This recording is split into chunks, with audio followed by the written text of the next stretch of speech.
रोकठोक वार्तांकन, रोकठोक बातमी।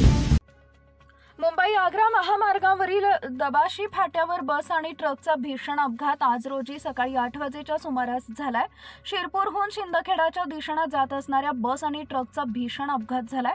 यात ही बस मोठ्या प्रमाणात दाबली गेली असून बसच्या डावी बाजूच्या भागाचा मोठ्या प्रमाणावर चुराडा झाला आहे। सदर या बसमध्ये सुमारे 40 ते 45 प्रवासी प्रवास करत होते। त्यापैकी 26 प्रवासी गंभीर जखमी झाले तर 2 प्रवाशांचा यात मृत्यू झाला। तातडीने सर्व जखमी प्रवाशांना शिरपूर कामं रुग्णालयामध्ये उपचारासाठी दाखल करण्यात आलेलं आहे। परिसरातील ग्रामस्थांनी तातडीने मदत कार्य सुरू केल्याचं पाहण्यास मिळाले। तसेच सदर घटनेची भाजप कार्यकर्त्यांना माहिती मिळताच भाजप पदाधिकारी देखील घटनास्थळी दाखल झाले। त्याचप्रमाणे महामार्गावर काही काळ वाहतुकीची कोंडी झाली होती। सर्व जखमींना 108 रुग्णवाहिकेने उपचारासाठी ग्रामीण रुग्णालयामध्ये नेण्यात आलं। मात्र असं असलं तरी महामार्गाच्या बसेसची अत्यंत दयनीय अवस्था झाल्यामुळे या ठिकाणी बसचा चकणाचूर झाल्याचं पाहावयास मिळाले। मुख्य संपादक जतीन बोरसे। घोटाळे समोर येत कथितरित्या घोटाळे समोर येत आहेत, काय नवीन माहिती मिळते का तुम्हाला? काय आजचा लोकसत्ता, आजचा लोकमत, सगळी महाराष्ट्राची वर्तमानपत्र काढून बघा तुम्ही। प्रत्येक वर्तमानपत्रात एकच गोष्ट आली आहे, हेडलाईन आहे, अग्रलेख आहेत की महाराष्ट्रातलं सगळ्यात मोठं स्कॅम। मोठं याच्यासाठी म्हणते नंबरनी अनेक मोठी झाली, पण लाडकी बहीण आई वडिलांनंतर सगळ्यात पवित्र नातं कुठलं असतं तर ते भाऊ आणि बहिणीचं पवित्र नातं असतं। त्या पवित्र नात्याचा सगळ्यात मोठा अपमान जर कोणी केला असेल तर त्या महाराष्ट्राच्या सरकारने केलाय।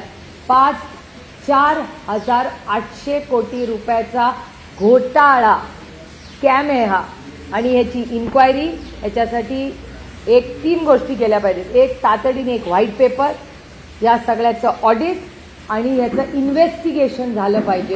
याचं कारण असं की माझे काही प्रश्न आहेत महाराष्ट्राच्या सरकारला की 2,38,00,000 महिलांना तुम्ही ही योजनेचा लाभ दिला, त्याच्यातल्या आत्ता 26 लाख म्हणजे 10% जास्त महिला या पहिल्या टप्प्यात इलेक्शन झाल्यानंतर बरोबर त्यांनी त्याच्यातून काढलेले आहे।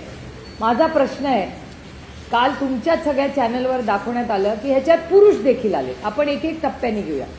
मला सांगा, हे डायरेक्ट बेनिफिट ट्रान्सफर, हेच भारतीय जनता पक्ष आमची चेष्टा करायची। बघा, तुमचे प्रधानमंत्री कैलासवासी राजीव गांधीजी म्हणायचे की 1 रुपया इथून जातो आणि 10 पैसे पोचतात, हे आम्ही ऐकलेलं आहे। त्याच्यानंतर जेव्हा मनमोहन सिंग साहेबांचं सरकार आलं तेव्हा डायरेक्ट बेनिफिट ट्रान्सफरचं पहिली योजना कोणी सुरू केली तर ते प्रधानमंत्री कैलासवासी मनमोहन सिंग साहेबांनी केली। त्याच्यानंतर अर्थातच ती भारतीय जनता पक्षाने यशस्वीपणे एनडीए सरकारने केली, हेही मी मान्य करते।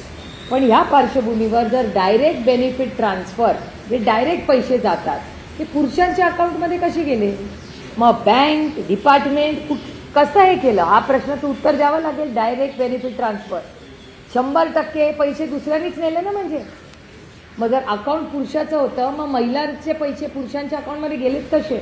आणि तुम्हाला सांगते, जेव्हा लाडकी बहीण योजनेचे जे सांगतायत आधार कार्ड द्यावं लागतं, बँकचे डिटेल्स द्यावे लागतात, प्रूफ द्यावं लागतं, मग हे सगळं प्रूफ देताना मग हे चुकीच्या ठिकाणी गेलंच कसं? हा दुसरा। तिसरा मुद्दा, आपल्या सगळ्यांची मुलं फॉर्म भरतात शाळेचा, 0.1% मार्क नाही मिळाला तर तो फॉर्म रिजेक्ट होतो। विम्याचा योजना, शेतकरी विम्यासाठी फॉर्म भरतो तो रिजेक्ट होतो। स्कॉलरशिपसाठी मुलं फॉर्म भरतात तो रिजेक्ट होतो।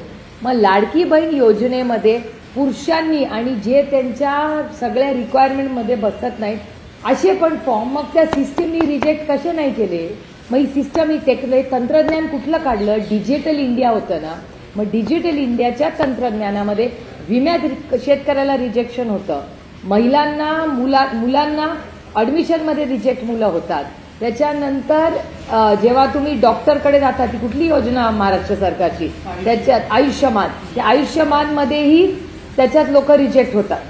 म्हणजे आरोग्याला रिजेक्ट, शिक्षणाला रिजेक्ट, त्याच्यानंतर विमाला रिजेक्ट। मग लाडकी बहीण योजना इलेक्शनच्या बरोबर 3 महिने आधी कशी काय लाडकी बहीण योजनेने आत्ता जे रिजेक्ट केले त्यांना आधी रिजेक्ट केलं नाही? हे स्कॅम नाही तर काय? त्याच्यानंतर 3 महत्वाच्या स्कीम्स आहेत, शिक्षण, आरोग्य आणि महिलांच्या आधी स्कीम. या तिन्हीला कट आहे. याचे नंबर्स माझ्याकडे आहेत, मी तुम्हाला देऊ शकते. म्हणजे आरोग्य, शिक्षण आणि महिलांच्याच बाकीच्या स्कीम, या सगळ्या स्कीमला कट दिला आहे. महाराष्ट्र सरकारने स्वतः कबूल केलं, जे तुमच्या सगळ्या चॅनल्सनी दाखवलं की हे लाडकी बहीण योजनेमुळे जो लोड आला त्याच्यामुळे आम्ही हे कट केले. जे मी म्हणत नाही आहे, सरकारची कबुली आहे. त्यानंतर शेतकरी, शिक्षक, कॉन्ट्रॅक्टर तिघांच्या आत्महत्या गेल्या काही महिन्यात झाल्या. मकरंद आबा पाटलांनी असेंब्लीमध्ये महाराष्ट्राच्या कबूल केलंय की दर 3 तासाला जानेवारी, फेब्रुवारी आणि मार्च, म्हणजे फक्त 2025चं मी सांगते, जानेवारी, फेब्रुवारी आणि मार्च 3 महिन्यामध्ये 750 शेतकऱ्यांच्या आत्महत्या झाल्या 3 महिन्यात. म्हणजे हिशोब काढला तर दर 3 तासाला महाराष्ट्रात 1 शेतकऱ्याची आत्महत्या होते. महाराष्ट्रातील महत्त्वाच्या आणि ताज्या बातम्या पाहण्यासाठी आमच्या जय हो न्यूज चॅनलला सबस्क्राईब करा आणि बेल आयकॉन प्रेस करा.